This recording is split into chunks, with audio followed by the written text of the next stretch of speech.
A few years ago, if you told serious watch collectors that Timex would one day build a $1,000 Swiss automatic driver, they would have laughed. And yet here we are. You see, the Timex Marine M1A isn't a fluke. I don't think it's a stunt. I really feel that this is the next chapter in a story that's been building for years, because Timex has been moving upstream, step by step and watch by watch.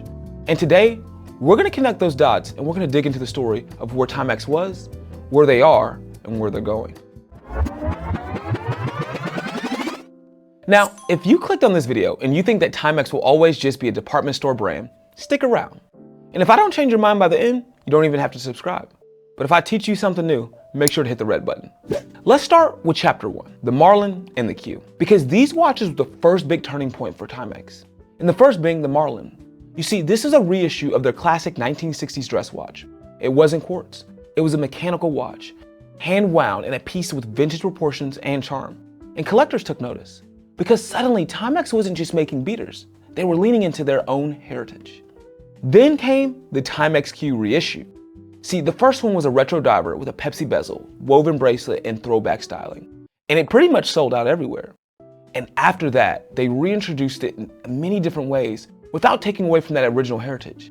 You start to get not only different colorways, but different complications with the GMT, the 3 GMT, chronograph versions, and then they even did some limited edition ones, such as with Second Seconds, with their entire If You Know, You Know series, where they covered episode 1 through 6, and then afterwards had a couple more episodes, where they play with stylish things like the Pepsi, the Coke, the Polar. All of these watches really highlighted a reinvention of Timex, being able to lean into their historic past and heritage, but also updating it to modern enthusiast taste. And with these watches, Timex proved that they could make watches that enthusiasts didn't just tolerate, but they actually wanted. So let's start with chapter 2, the Giorgio Galli series. See, this is when Timex brought in Giorgio Galli, that's their design chief, to create something more ambitious. And it showed not only are they willing to experiment, but they also listen to enthusiasts. So they began with the Galle S1, which originally came out larger and without a sapphire crystal, but eventually was updated based on feedback. And the updated version was absolutely incredible. The S1 automatic had a sapphire crystal, skeletonized case, and it had this modern design language that felt architectural and not really retro. This really showed Timex wasn't afraid to compete with brands like the Seiko Presage, Artiso, or Hamilton. But then they followed it up and made it even better with a Giorgio Galli S2. This is where they tightened everything. They refined the finishing, they had better proportions, and they even increased the movement. With that next iteration, they made more steps. So beginning with the first Galli S2 with the black dial, and then they upgraded to the second version of the Galli S2, which was made out of titanium, and it also came with an incredible bracelet. Not only was that bracelet special, but it also featured a unique feature which allowed you to take out the links without tools. This was really the foundation to some of the things that led into what is now the Itailier line, but we'll get there closer in a bit. All of these watches, they weren't gimmicks. They were actually signals that Timex was climbing higher, and they were changing, and there was more to come soon. Now let's go to chapter 3. This is where we talk about the Expedition GMT. Expedition North GMT was absolutely incredible. And it was really unexpected because it was Timex's first automatic GMT. It was a lightweight titanium case, 200 meters of water resistance. It had a reliable Miyota movement. And here's the kicker.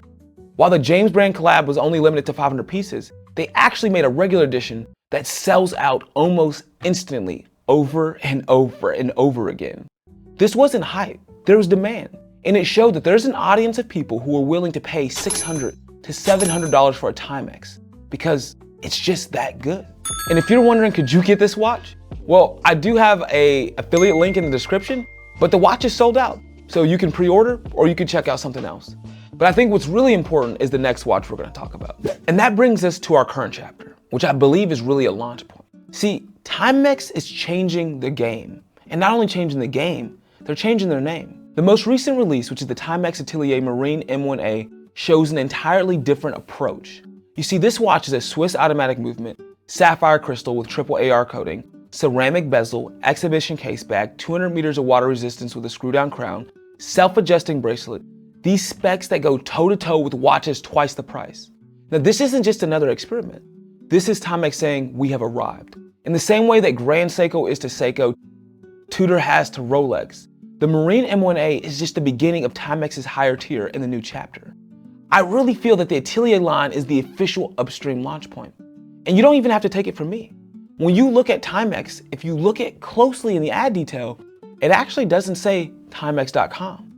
It says theatelier.com, which shows that this is not just going to be a phase. This is an entirely new chapter. And when you look at the term, what does it mean? I had to look it up myself. It actually is a reference to a workshop or a studio, particularly for an artist. What does that mean? When you look at some of the ads and some of the initial language that was used for the Galle series and for the Expedition series, you realize that they were already teasing that this was a new artistic approach. This was just the beginning of showing what is to come. And I cannot wait to see. Now, I do have to say something else. If you're still here, thank you. You're proving that Timex deserves more than just 10-second department store glance, and you're also supporting a small channel. So thank you for subscribing and staying tuned. But we also need to address the critics. Now let's talk about some of the pushback. The first one you're gonna get is, Timex can't make good watches. Really? Then explain to me why the Marlins and the Qs keep selling out. Why the Giorgio Galli models are respected in enthusiast circles and also respected by even some of the toughest reviewers. Why the Expedition GMT disappears from the shelves every drop.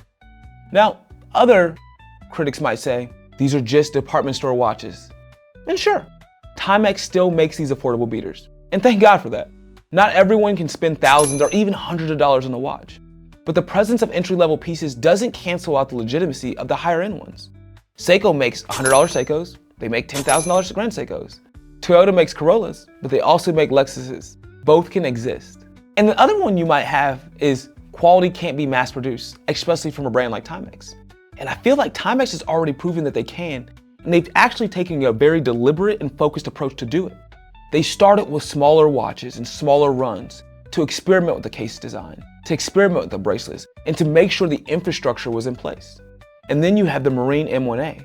It has the same core specs that you would see in some Swiss divers, double the price. And they're starting to do it at a mass production that doesn't automatically mean poor quality. They're doing it at scale, at efficiency, and accessibility. And I think that's some of the things that people are missing. One of the largest critiques that people had for their Marine M1A was the movement. But when you think about it at the large scale, this is Timex marketing in on a smaller company that they can help control the movements, potentially give them greater specification and control, so they can produce it at scale while keeping the price low. That is something that is important to the DNA of Timex. They are a company that has always focused on democratizing time. For those who don't know, Timex was actually founded in 1854 as the Waterbury Clock Company. And the innovation that they had that was so important was they were able to create clocks at mass production. Why is that important? Before the Waterbury Clock Company, only the most wealthy Americans and people around the globe could purchase clocks, just because of how expensive they were. But by making it on an assembly line, it democratized time. And here you see Timex doing the same thing again. They're taking luxury, they're taking quality, they're taking unique design language, but they're trying to democratize it at the lowest level. Yes, $1,000 for a watch is still a lot for most people. But if you look at the specs, you're getting something that's really could be worth 2 or 3 if it had a different name on the dial.